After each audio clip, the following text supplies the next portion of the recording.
Hi everyone, my name is Dara. This is Dear Hallmark, and we talk shop about Hallmark movies and stuff. And so we are in the thick of summer. Well, summer nights has kicked off now. However, calendar-wise, we are in the thick of summer as it is August. However, our leading lady's name is Autumn. But I want to talk to you guys about Junebug. Did you see Junebug? Did we watch Junebug? Junebug is a 5 Crown movie. And it's funny, my friend DM'd me and she said, this is a Dara movie if I ever saw one. Because originally I started watching it live, but it was hard for me to get into it because I don't know, I don't think I was in the mood for a Hallmark movie. I'm very much in a Lord of the Rings mood right now with Rings of Power. The second season of Rings of Power is about to come on the end of the month. And so I'm very much in the Lord of the Rings. I'm in Middle Earth right now. And so trying to go over to Hallmark land as it was live was hard mentally. So I watched it tonight. Cause she was like, no. Like, this is a Dara movie if I ever saw it. And as I'm watching it, literally, this is me in a movie. Like, sealed with a list is the Christmas Dara personality, but this movie, she hit the nail on the head. First, it's set in Seattle. Second, it stars Autumn Reeser. Third, she's an editor at a publishing company, and the whole talk about creativity, imagination, and whimsy. Hi, my name is Dara. Nice to meet you. Very much that's me. Very much that's me. And even as I hold this mug, shout out to my friend Shannon. Thank you so much for sending me this mug. Even looking at this mug, I remember when I first looked at it, and because it's so, like, it pops out with so much color, it's a reminder of me to be bold, to be yourself, to be colorful in whichever way that looks. And I love that was also a message within this movie as well, of not shying away from color, both figuratively and literally. And this is something that I touched on in Autumn Reeser, my conversation with Autumn Reeser, which I hope you guys watched and enjoyed. But my favorite thing about C.S. Lewis and what endears me to him so much is just his love for the imagination and how he fought for that. Like, amidst criticism, as I mentioned, people would criticize him because they thought him writing for children or writing fairy tales was extremely juvenile. And it's like, no, like, I just love, how can I even articulate this? I just love the way that he was able to utilize something that God gave us as an adult, and how we're not supposed to lose that. How the imagination is something, like, it's not just for children to dream big. We are supposed to dream big as well as adults. Like, how do you cast vision for yourself? I know we got vision boards or whatever, but it's like, how are you able to even look past yourself and look into the future if you don't use your imagination? Like, that's something that's so important to me and I'm so passionate about. And that's just the foundation. Even moving forward, being able to teach kids about that, especially in this technological age, our imaginations can get sullied by so much, like, by an overconsumption of media.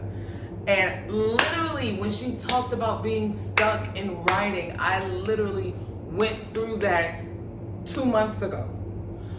I sat down to write, and I was stuck. I felt there was this paralysis that just came over me. And I'm like, in an instant, I knew it was an overconsumption of media in terms of social media, sometimes even books, music. Like, there's just so much noise. And if you're always filling your mind with stuff, and your ears and your eyes, and you're always just like, there's just such an overwhelming access to stuff, you gotta, like, kind of cut through all the vines of that to really just let your imagination breathe and let it be.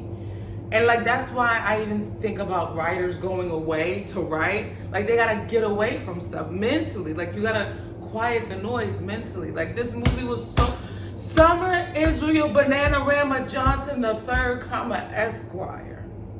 Can you write this as a book, please? That was one of the biggest things that I felt I would love to read this book. I think this should have a book companion to it. There is so much with Alex, like maybe not even needing to have dual POVs, but like just the richness of the backstory that could be drawn from what we saw. Oh my gosh. And this is the second movie of Autumn Reese's where I wanted a book from the movie.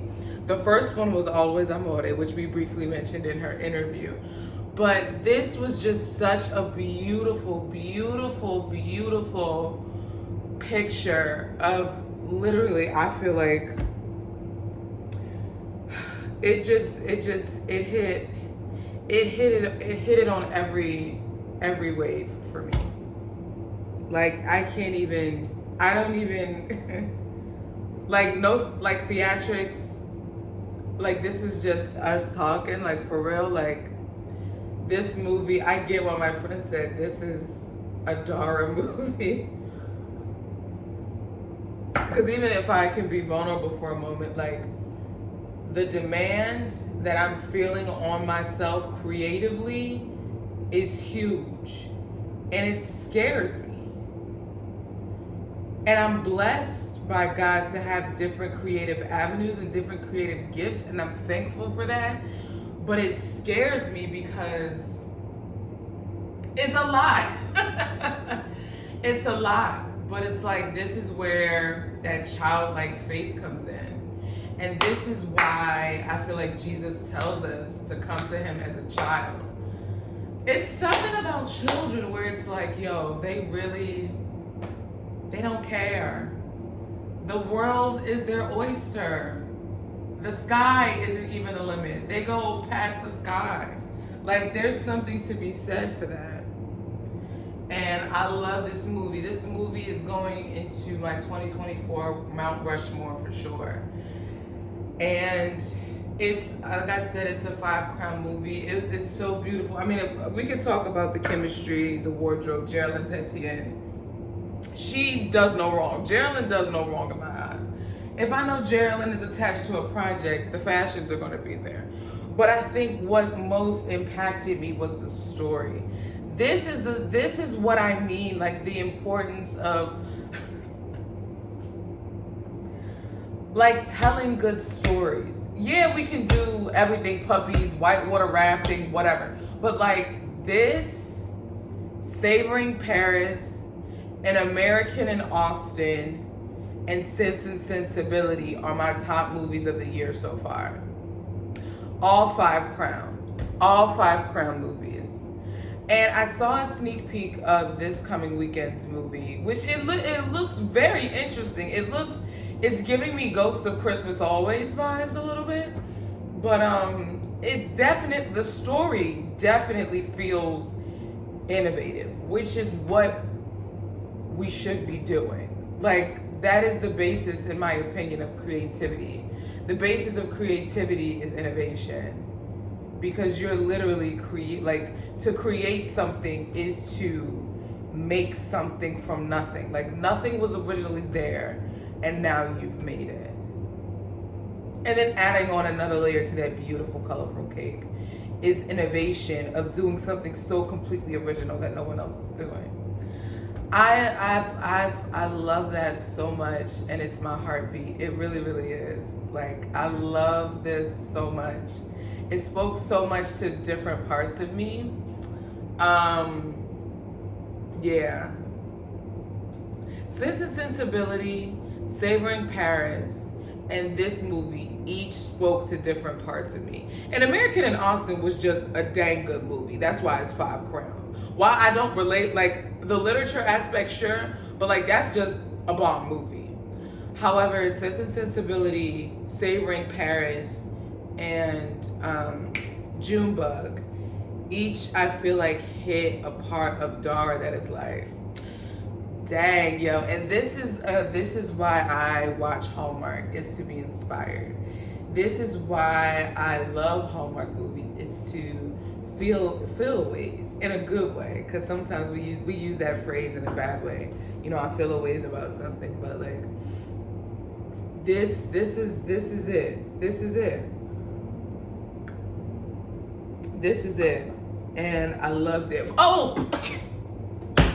we gonna talk about Antonio Cooper? How could I forget? I gotta mention that. That cameo. I'm sorry, that's going in the cameo Hall of Fame for me. I don't care what you say. Talk to your grandkids. I don't care. I loved this cameo was the best for me. This cameo was the best for me. I'm sorry. He said everything and nothing.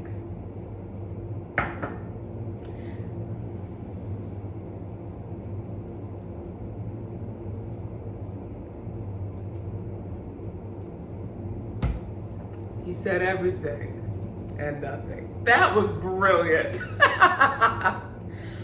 Loved it. Loved it. The little girl was a sugar cookie. She was a little sugar cookie with extra frosting. Loved her. Yes. So, Miss Summer Israel, could you please make this a book, please? Thank you. And that's all I got for you guys. That's Junebug. I'm Dara. This is Dear Hallmark. Let's talk in the comments. How did this movie resonate with you? Did this movie resonate with you? What did, did it inspire you? Let's talk. Let's talk. Get your tea, your glass of Pinot, whatever it is, your coffee, hot chocolate. Let's talk. Let's talk in the comments. Oh, it's raining. Oh, it feels so cozy. But anyway, okay. This is my second close. I'm Dara. This is Dear Hallmark, and I'll talk to you guys in the next video. Ciao, my friends.